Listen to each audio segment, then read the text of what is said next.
short block delivery? Yeah, if you could just place it in this engine bay Okay, let's do it. and top it off with oil while you're there. Moto only.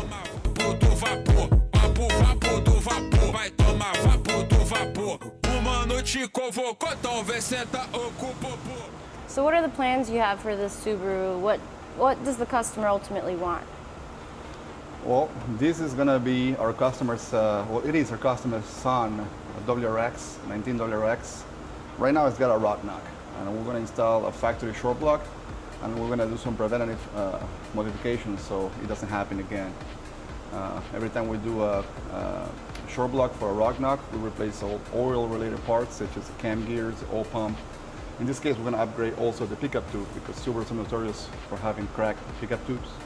We lose oil pressure that way as well. We're gonna replace all the gaskets in the engine. Ultimately, we also wanna do a tune so it's running healthy when it's done.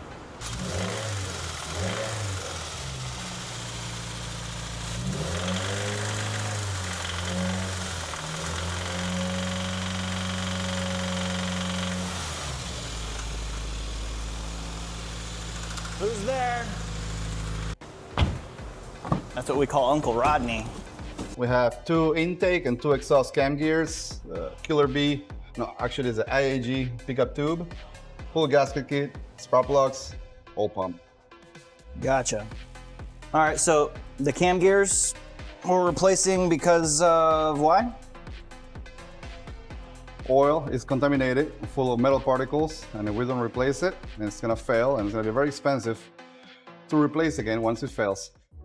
So these cam gears actually have small oil passages that oil pressure is fed into, and it's controlled by an OCV or oil control valve solenoid that sits on the front of the engine cover / oil pump. And the way it works is it is basically like a little plunger, and it pushes this little valve in and out. And that controls how much oil pressure and oil flow is going into the cam actuator.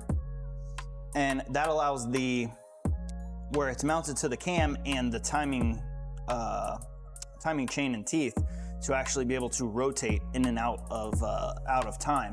So the chain is still in time with the crank, but as that actuator is actuated, it allows the cam to advance and retard and actually move off center and out of sync with the timing gear teeth.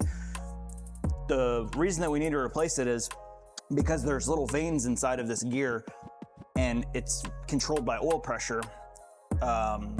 If there's any metal or debris in this, it can cause the gear to fail. It can hold metal in it, which could further contaminate the new short block if it's not flushed out properly. And typically you don't disassemble these gears. And when you get up into the higher mileage or mileage that the short block would need to be replaced, the teeth tend to have wear on them anyways. So it's just kind of a all around, necessity to replace them to kind of prevent further failure, especially like in the case of like metal being in the oil and contamination with a rod knock. And that's the same reason you're gonna replace the oil pump. Is the oil pump basically has 2 discs or veins in there that compress the oil to pressurize the oil system. And because those 2 gears mesh together, those veins, essentially the oil pump, if there's metal in there, it'll mush that metal against itself, causing pitting and debris damage there. And the housing of the oil pump is aluminum. So any kind of metal that gets in there will score in pretty quick succession, very quickly, basically destroy that oil pump housing. And once that happens, you end up with slack in there. It's not gonna pump oil properly. And again, it's one of those parts that if there's contamination in it, it's going to further contaminate the new engine and potentially cause other issues. So is there anything else that you have going on that we haven't necessarily seen, but that's, probably coming up, you can tell the viewers? Well, as this WRX is getting worked as well, we have Kyle's race car engine. He's a GR Corolla. He's got a built engine that we're gonna put together. Tim is gonna take it apart and install these forged HKS pistons and Ooh, goodies. Oh, it's heavier than it looks.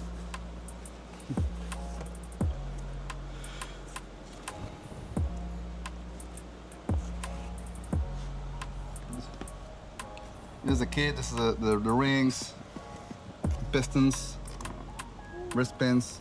There is 3 only because there's only 3 cylinders on the engine.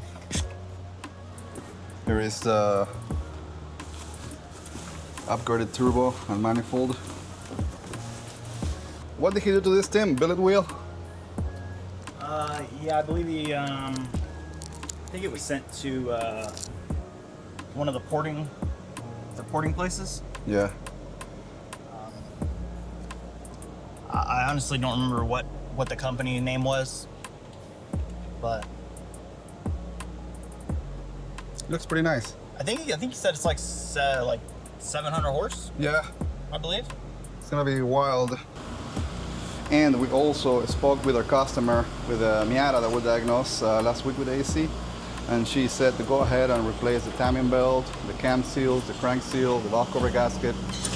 And then we're gonna wash the engine, and hopefully that takes care of all the oil leaks.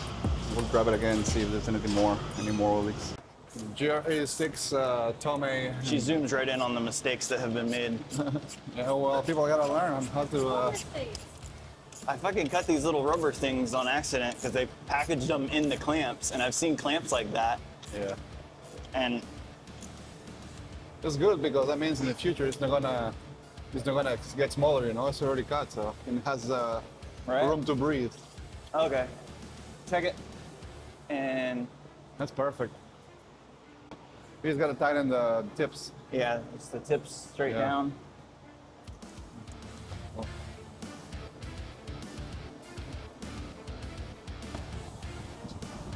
This one. Because mine was like pretty close. So a little modification here for clearance. Slap a Tomei sticker on it.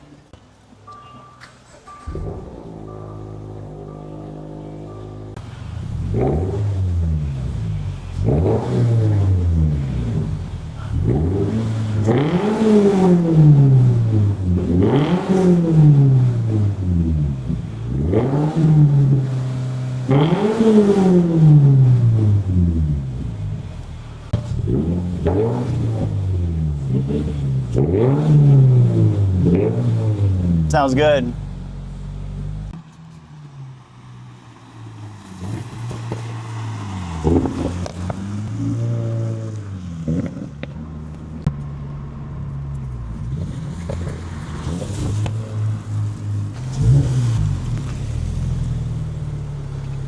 How was it? Oh, he's got a huge ass. Yeah. You like it? Yeah. Oh yeah. All right, what we got going on over here? Well, this is a classic example of why every time there's an engine failure, like such as a rot knock, we want to replace all oil components, including the AVCS cam gears. This engine, which is my car. Yes, I rushed out and I did not replace the cam gear, and now it started failing on me. So this is a cam gear. Where did I put it? It's behind you. This is oil operated. So it was all fine until I started using E85, and you know when you use E85, the tuner is able to advance timing way more. So that's what happened. The timing was advanced and it started failing. Now it started making a noise, so I don't want to risk it. I'm gonna put a new one. So what would happen if it like completely failed? Well, it possibly could go out of time, and Oh yeah. it'll just make a horrendous noise. We won't even want to drive it.